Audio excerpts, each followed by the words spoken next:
ನಾವು ಮಕ್ಕಳ ವಿಚಾರದಲ್ಲಿ ಮಾತನಾಡ್ತಾ ಬಂದು ಪ್ರತಿ ರಾಶಿಯವರ ಸಂದರ್ಭದಲ್ಲೂ ಪೂರ್ವ ಪುಣ್ಯ ಸ್ಥಾನ ಅಂದರೆ ಮಕ್ಕಳನ್ನು ಒದಗಿಸಬೇಕಾದಂತಹ ಸ್ಥಾನದ ವಿಚಾರದಲ್ಲಿ, ಆ ಸ್ಥಾನದ ಯಜಮಾನನ ವಿಚಾರದಲ್ಲಿ ಅಥವಾ ಇತರ ತೊಂದರೆಗಳ ವಿಚಾರದಲ್ಲಿ ಚರ್ಚೆ ಮಾಡ್ತಾನೆ ಬಂದಿದ್ದೀವಿ. ಈಗ ತುಲಾರಾಶಿಯವರನ್ನ ಗಮನಿಸಿದಾಗ ತುಲಾರಾಶಿಯವರ ಸಂದರ್ಭ ಶನೈಶ್ಚರನ ಮೂಲಕವಾಗಿಯೇ ಗಟ್ಟಿ ಆಗಬೇಕಾದಂತಹದ್ದು ಈ ರಾಶಿಯವರಿಗೆ ಮಕ್ಕಳ ವಿಚಾರದಲ್ಲಿ ಬಹಳ ಗಂಭೀರವಾದಂತಹ ಮುಖ್ಯ ಧಾತುವಾಗಿರುತ್ತೆ. ಹಾಗಾದ್ರೆ ಶನೈಶ್ಚರನ ತೊಂದರೆಗಳು ಏನು ಅಂತಂದ್ರೆ, ಈ ಶನೈಶ್ಚರನ ರೀತಿ ಹೇಗೆ ಅಂತಂದ್ರೆ, ಈತ ಬಹಳ ನಿಧಾನಿ.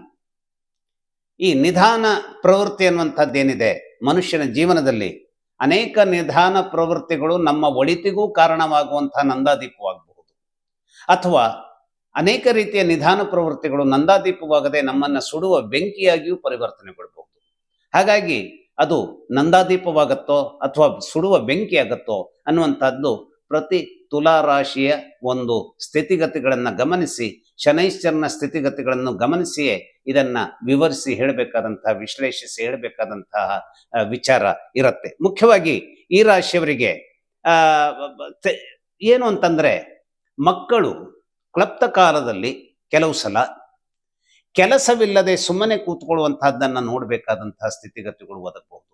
ನೋಡಿ, ಅನೇಕ ಮಕ್ಕಳು ಏನ್ ಮಾಡ್ತಾರೆ, ಅದು ತಪ್ಪು ಅಂತ ನಾನು ಹೇಳ್ತಾ ಇಲ್ಲ, ಜೀವನದಲ್ಲಿ ಯಾವುದೋ ಶಿಕ್ಷಣ ಪಡಿತಾರೆ, ಅದರ ನೆಕ್ಸ್ಟ್ ಸ್ಟೇಜ್ ಏನು ಅಂತ ನೋಡ್ತಾರೆ, ಅದರ ನೆಕ್ಸ್ಟ್ ಏನು ಓದಬೇಕು ಅಂತ ನೋಡ್ತಾರೆ.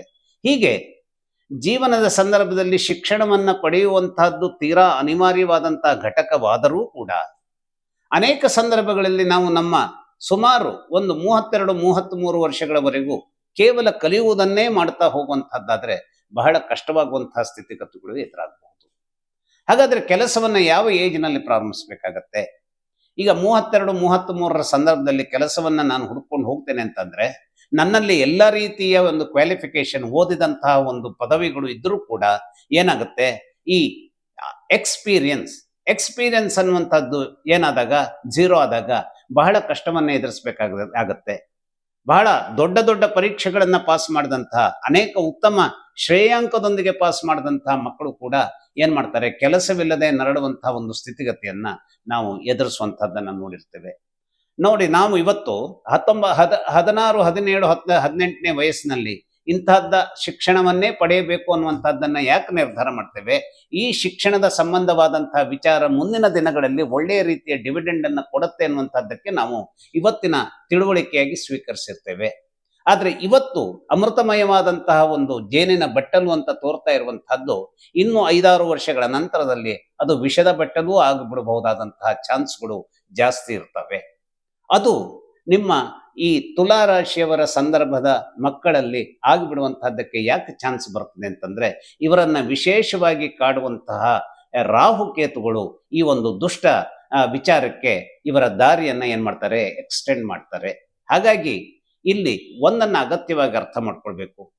ಶನೈಶ್ಚರನ ಮೂಲಕವಾಗಿ ಒಳಿತುಗಳು ಸಿಗಬಹುದಾದಂತಹದ್ದು ಸಂದರ್ಭ ಇದ್ದರೂ ಕೂಡ, ರಾಹುಕೇತುಗಳು ಶನೈಶ್ಚರನ ಸ್ಥಿತಿಗತಿಗಳು ಎಷ್ಟೇ ಒಳ್ಳೆಯದಾಗಿದ್ದರೂ ಅಲ್ಲಿ ನೀರು ಸುರಿಯುವಂತಹ, ಅವನ ಒಳ್ಳೆಯ ಕೆಲಸಗಳಿಗೆ ಮಣ್ಣನ್ನ ಎರಚುವಂತಹ ದುಷ್ಟ ಕೆಲಸಗಳನ್ನ ಮಾಡಬಹುದು.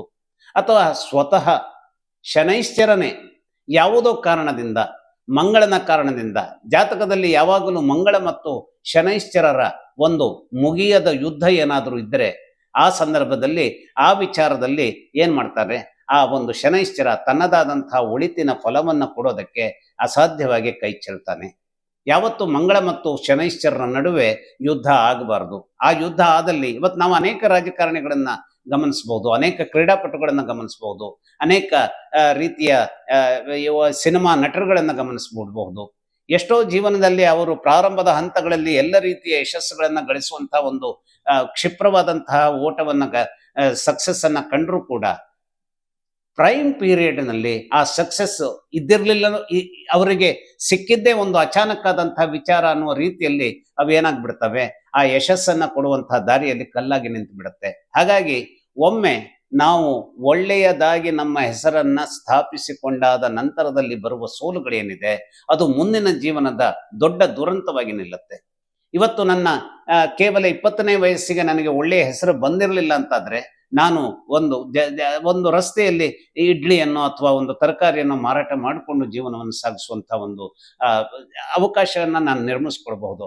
ಆದ್ರೆ 20ನೇ ವಯಸ್ಸು 21ನೇ ವಯಸ್ಸಿನಲ್ಲೇ ಹೇರಳವಾದ ದೊಡ್ಡ ಯಶಸ್ಸು ಬಂದಾಗ ಏನಾಗುತ್ತೆ, ಅದೇ ಯಶಸ್ಸು ಮುಂದರಿದೇ ಹೋದ್ರೆ ನಾನು ಆ ಚಿಕ್ಕ ಕೆಲಸವನ್ನೂ ಮಾಡ್ಲಿಕ್ಕಾಗೋದಿಲ್ಲ, ದೊಡ್ಡದನ್ನೂ ಮಾಡ್ಲಿಕ್ಕೆ ಸಾಧ್ಯವಾಗೋದಿಲ್ಲ.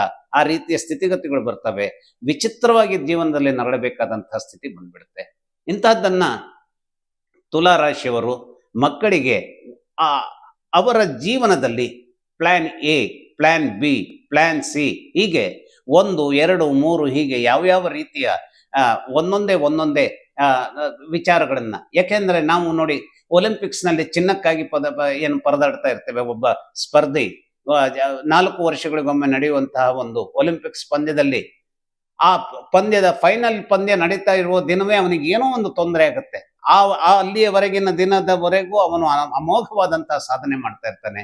ಆದ್ರೆ ಆ ದಿವಸದ ಮಟ್ಟಿಗೆ ಏನೋ ಒಂದು ತೊಂದರೆ, ಏನೋ ಒಂದು ಸ್ನಾಯು ಸೆಳೆತವೋ ಅಥವಾ ಏನೋ ಒಂದು ಕಾಲಿನ ನೋವು ಅಥವಾ ಇನ್ನೇನೋ ಒಂದು ರೀತಿಯಲ್ಲಿ ಜ್ವರವೋ ಬಂದ್ಬಿಟ್ರೆ ಇಡೀ ಜೀವನದ ಸಾಧನೆ ಏನೂ ಇಲ್ಲದೆ ಹೋದಂತೆ, ಕೇವಲ ಹೊಳೆಯಲ್ಲಿ ತೊಳೆದಂತಹ ಏನು ಈ ಹುಣಸೆ ಹಣ್ಣ ಈಗ ನೀರಿನಲ್ಲಿ ಮಾಡಿದಂತಹ ಹೋಮ ಅಂತ ಏನು ನಾವು ಹೇಳ್ತೇವೆ, ಆ ರೀತಿಯಲ್ಲಿ ನೀರಿನಲ್ಲಿ ಮಾಡಿದಂತಹ ಹೋಮವಾಗಿಬಿಡ್ಬಹುದು.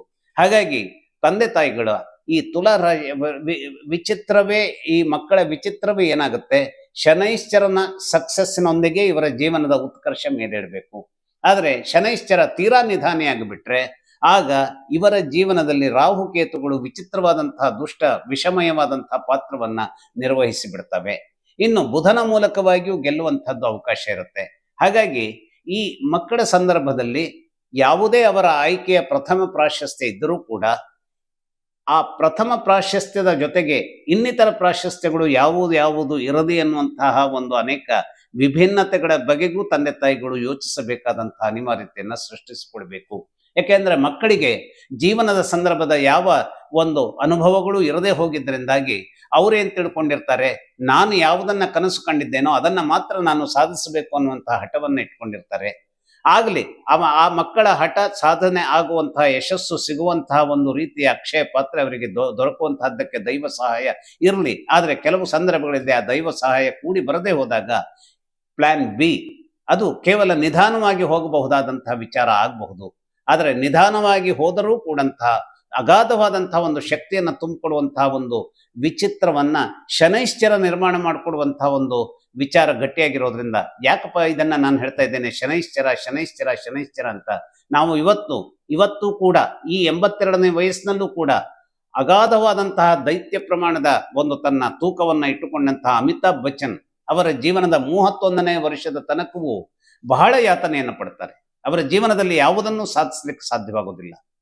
ಅವರು ಸಿನಿಮಾ ರಂಗದಲ್ಲಿ ತಾನು ಏನಾಗಬೇಕು, ಮಿಂಚಬೇಕು ಅನ್ನುವಂಥದ್ರ ಬಗ್ಗೆ ಅಲಹಾಬಾದ್ನಿಂದ ಮುಂಬೈಗೆ ಬಂದರೂ ಕೂಡ ಅವರ ಜೀವನದ 23ನೇ ವಯಸ್ಸಿನಿಂದ 31ನೇ ವಯಸ್ಸಿನವರೆಗೆ ಯಾವ ರೀತಿಯ ಒಳ್ಳೆಯ ಸಿನಿಮಾಗಳು ಇರದೆ, ಚಾನ್ಸ್ಗಳು ಸಿಗಲಾರದಂತೆ ಅವರು ಸಾಮಾನ್ಯ ಮನುಷ್ಯನಂತೆ ನರಳುತ್ತಾರೆ. ಆದರೆ ಯಾವತ್ತು ಆ 31ನೇ ವಯಸ್ಸಿನ ಸಂದರ್ಭದಲ್ಲಿ ಶನೈಶ್ಚರ ಅವರ ಬೆಂಬಲಕ್ಕೆ ಬರ್ತಾನೋ, ಆ ಶನೈಶ್ಚರ ಬಂದಲ್ಲಿಂದ ಅವರು ಹಿಂತಿರುಗಿ ನೋಡದೆ ಹೋದಂತಹ ಉತ್ತಮ ಸ್ಥಿತಿಯನ್ನ ಅವರು ಜೀವನದಲ್ಲಿ ಏನ್ ಮಾಡಿದ್ದಾರೆ, ರೂಢಿಸ್ಕೊಂಡಿದ್ದಾರೆ. ಅದಕ್ಕೆ ಕಾರಣ ಏನು, ಇದಕ್ಕೆ ಕಾರಣ ಏನು ಅಂತ ತಿಳಿದಾಗ ಅವರ ಜೀವನದಲ್ಲಿರುವಂತಹ ಶನೈಶ್ಚರನೇ ಆ ಒಂದು ಸಿದ್ಧಿಗೆ, ಆ ಒಂದು ಯಶಸ್ಸಿಗೆ ನಡುವೆ ಅವರು ಅನೇಕ ರೀತಿಯ ಏರಿಳಿತಗಳನ್ನು ಕಂಡರೂ ಕೂಡ ಒಂದು ಬಿಗ್ ಬಿ ಅನ್ನುವಂತಹ ಒಂದು ಹೆಸರು ಇವತ್ತು ಕೂಡ ನಮಗೆ ರೋಮಾಂಚನಕ್ಕೆ ಕಾರಣ ಆಗತ್ತೆ ಅಂತಾದ್ರೆ ಅದಕ್ಕೆ ಆ ಶನೈಶ್ಚರನ ಬೆಂಬಲವೇ ಅದಕ್ಕೆ ನಿಶ್ಚಿತವಾದಂತಹ ಕಾರಣ ಆಗಿರುತ್ತೆ. ಇದನ್ನೆಲ್ಲ ಗ್ರಹಿಸಬೇಕಾಗತ್ತೆ. ಹಾಗಾಗಿ ಯಾವುದೇ ಸವಾಲುಗಳು ಜೀವನದಲ್ಲಿ ಬರಲಿ, ಈ ಸವಾಲುಗಳನ್ನು ಎದುರಿಸ್ತೇನೆ ಅನ್ನುವಂತಹ ಒಂದು ಶಕ್ತಿ, ಆ ಶಕ್ತಿಯಲ್ಲಿನ ಯಾವುದೋ ಒಂದು ದಿವ್ಯ ಏನಿದೆ ಅದು ದೇವರ ಸಹಾಯದಿಂದಲೇ ಬರಬೇಕು. ಹಾಗಾಗಿ ಯಾವುದೇ ಸವಾಲಿರಲಿ ದೇವರ ರಕ್ಷೆ ಇದ್ದೇ ಇದೆ. ನಮಸ್ಕಾರ.